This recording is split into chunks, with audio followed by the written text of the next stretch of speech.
Bismillahirrahmanirrahim. Assalamualaikum warahmatullahi wabarakatuh. Nahmaduhu wa nusalli ala rasulihil karim, amma ba'd. Kaum muslimin muslimat yang dirahmati Allah Ta'ala, kembali pada tausiah 5 atau 10 menit ke depan atau kurang lebihnya. Pada kesempatan ini adalah merupakan hari terakhir di bulan Zulqa'dah, yang mana insya Allah maghrib nanti atau besok kita sudah masuk 1 Dzulhijjah. Keutamaan 1 Dzulhijjah sudah kita bahas, begitu hebatnya, lebih hebat daripada berjihad, yang berdasarkan hadis Sahih Bukhari 926. Dan pada kesempatan ini kita akan membahas bahwa tentang pemotongan kuku serta cukur rambut, yang ini banyak sekali diriwayatkan oleh para ulama, Imam Ahmad bin Hanbal, Imam Muslim, Imam Abu Dawud, Imam Nasai, Imam Ibnu Majah, bahkan Al-Imam Baghawi dalam Syarhus Sunnah yang jarang kami sebutkan, beliau pun meriwayatkan hadis itu. Para jamaah yang dirahmati Allah, kalau dalam Sahih Muslimnya kita ambil pada 5233 dalam Maktabah Syamilahnya, dari Bunda Ummu Salamah, baginda bersabda, "Idza dakhala al-ashru", apabila sudah masuk 1 Dzulhijjah. Ya, kata Nabi, apabila sudah masuk 1 Dzulhijjah, wa indahu udhiyah yuridu ayyudhi, dan dia sudah memiliki hewan kurban untuk dikurbankan. Kata Rasul, fala ya'khudanna sya'ra, jangan sekali-kali ia cukur rambutnya, wala yaqlimanna zufra, dan jangan ia memotong kuku-kukunya. Para jamaah dirahmati Allah, hadis ini memang menjadi perdebatan di antara para ulama dan ada perbedaan pendapat di sana. Kami nukilkan saja dari salah satu referensinya, yaitu kitab Mirqatul Mafatih Bisyarhi Mishkatul Masabih, karya daripada Syekh Mula Ali Qari, ulama Afghanistan, sejak kecil dibawa oleh orang tuanya ke Mekah Al-Mukarramah, dan beliau menjadi ulama ahli hadis di sananya. Ini kitabnya ada 9 jilid, ya. Kalau di India Pakistan setingkat S1 dipelajari. Di sini beliau pada juz kelimanya, yaitu pada juz kelimanya dan halamannya, kalau untuk di cross check dicari di Maktabah Syamilahnya lebih cepat, ya, pada halaman 168. Di sini beliau katakan bahwa annal mas'alata khilafiyah, sesungguhnya dalam hal ini ada perbedaan pendapat para ulama. Ya, perbedaan pendapat para ulama ini memang sudah menjadi keniscayaan dalam mentafsirkan daripada hadis-hadis baginda Nabi Shallallahu Alaihi Wasallam. Kata beliau, fal mustahab, maka dianjurkan, liman qasada ayyudhi, bagi siapa yang berkehendak untuk berkurban, ya, supaya alla yahlik sya'rahu wala yaqlim zufrahu, ya, dianjurkan bagi orang yang mau berkurban tidak mencukur rambutnya dan memotong kukunya.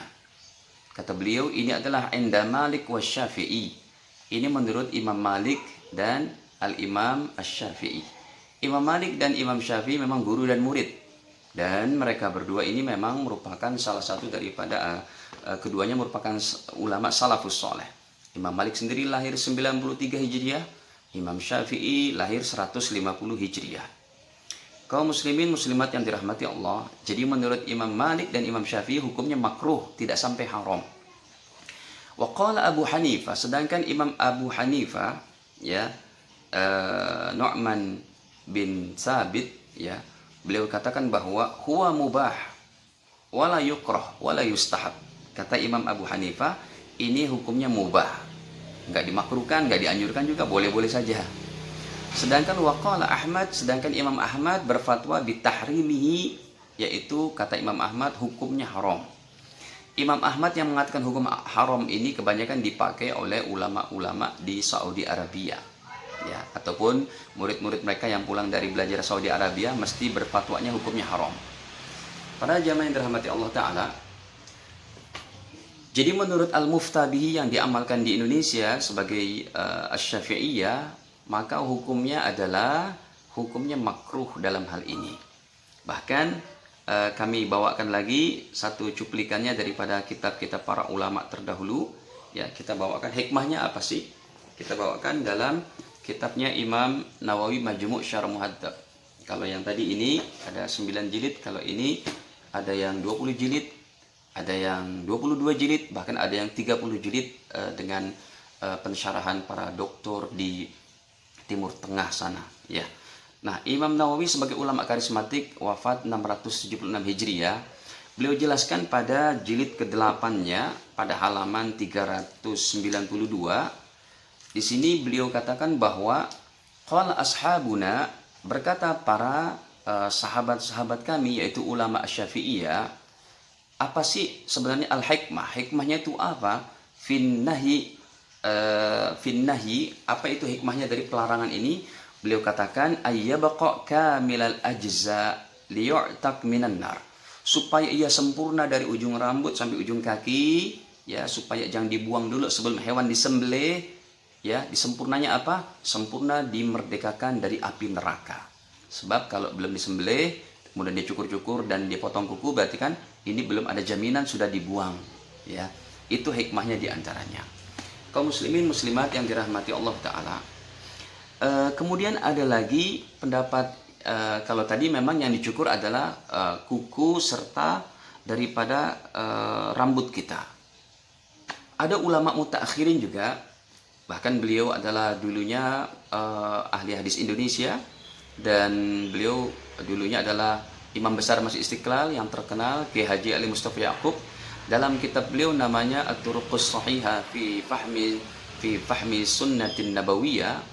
Dalam kitab beliau itu, beliau katakan bahwa yang dicukur itu bukan rambut kita pengurban dan juga bukan kuku kita, tetapi hewannya yang mau dikurbankan. Nah, ini tentunya kami belum mendapati pendapat ini dalam pendapat ulama 4 madhab tadi, salafus soleh. Kiai Haji Ali Mustafa Yaqub rahimahullah berkata bahwa karena perlu dilihat dengan kombinasi hadis yang lain, yufassir anal hadis yufassir ba'duhu ba'dha. Kata beliau, hadis itu mentafsirkan satu dengan lain. Dalam riwayat Imam Tirmidzi, kata beliau 1572, tentang pahala orang berkurban bahwa akan datang pada hari kiamat menjadi saksi, kita akan membawa dengan kuku-kukunya, tanduk-tanduknya dan kulit-kulitnya, ya, pada hari kiamat nanti. Maka inilah maksud beliau dikombinasikan. Jadi yang tidak dipotong dan dicukur adalah bulu hewan yang dikurbankan. Itu menurut beliau, supaya nanti di akhirat kita menjadi sempurna apa yang kita miliki dari hewan kurban itu. Tetapi al-mufta bihi, yang difatwakan di Indonesia yang muktamad adalah tidak cukur-cukur daripada bulu pengurban, ya, dan juga kuku-kukunya. Ya, bulunya ini pun termasuk bulu ketiak, bulu kemaluan, ya, dan lain-lain. Seperti kumis juga jangan cukur dulu bagi yang mau berkurban kalau sudah ada hewannya. Ini pun hukumnya makruh.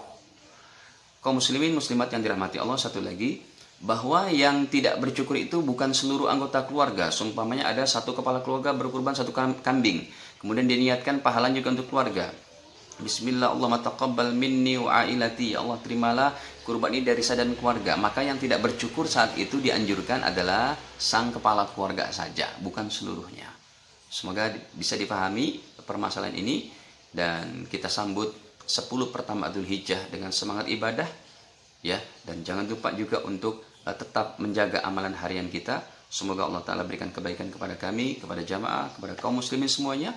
Baiknya dari Allah, kekurangan kami mohon maaf. Subhanakallahumma bihamdik, asyhadu alla ilaha illa anta, astaghfiruka wa atubu ilaik. Wassalamualaikum warahmatullahi wabarakatuh.